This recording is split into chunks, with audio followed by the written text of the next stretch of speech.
પ્રદ્યુમ્નનગર police સ્ટેશનના રેલનગર વિસ્તારમાં એક હત્યાનો બનાવ બનેલ છે, જેમાં હકીકત એવી છે કે મરણ જનાર જે ઇકબાલભાઈ આસિફભાઈ સોરા છે, ઉપલેટાના મૂળ રહેવાસી છે, એ ફરિયાદી જે આરોપી છે એમના ઘરે એમના પુત્રી સાથે એમનો પ્રેમ સંબંધ હતો અને પુત્રીને મળવા માટે આરોપીના ઘરે આવ્યા હતા.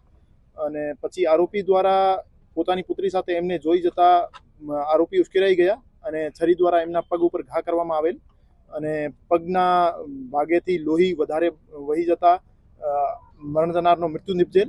અત્યારે આરોપી જે છે રાજેન્દ્રભાઈ રાઠોડ એમને પોલીસ કસ્ટડીમાં લઈ લેવામાં આવ્યા છે અને પોલીસ દ્વારા ક્રાઇમ સીન ઉપર વિઝિટ કરી પુરાવા એકત્ર કરવાની તજવીજ ચાલુ છે અને આરોપીની વધુ પૂછપરછમાં જે પણ વસ્તુઓ સામે આવશે આના આધારે તપાસ આગળ વધારવામાં આવશે.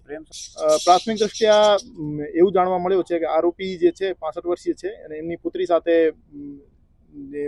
જે મરણ જનાર છે એમનો પ્રેમ સંબંધ હતો અને પ્રેમ સંબંધના કારણે જ એમની હત્યા કરવામાં આવી છે. છેલ્લા 2 વર્ષથી પ્રેમ સંબંધ હતો એવું જાણવા મળ્યું. જે મહિલા સાથે મરણ જનારનો પ્રેમ સંબંધ હતો એમના લગ્ન થયેલા હતા અને એ અહીં જ રહેતા હતા. ઘટના આજ બપોરે 4:30 વાગ્યાની આજુબાજુની છે અને ત્યારે જે મરણ જનાર છે, મરણ જનારની પ્રેમિકા અને એમની પુત્રી અને આરોપી 4 માણસો ઘરમાં હાજર હતા.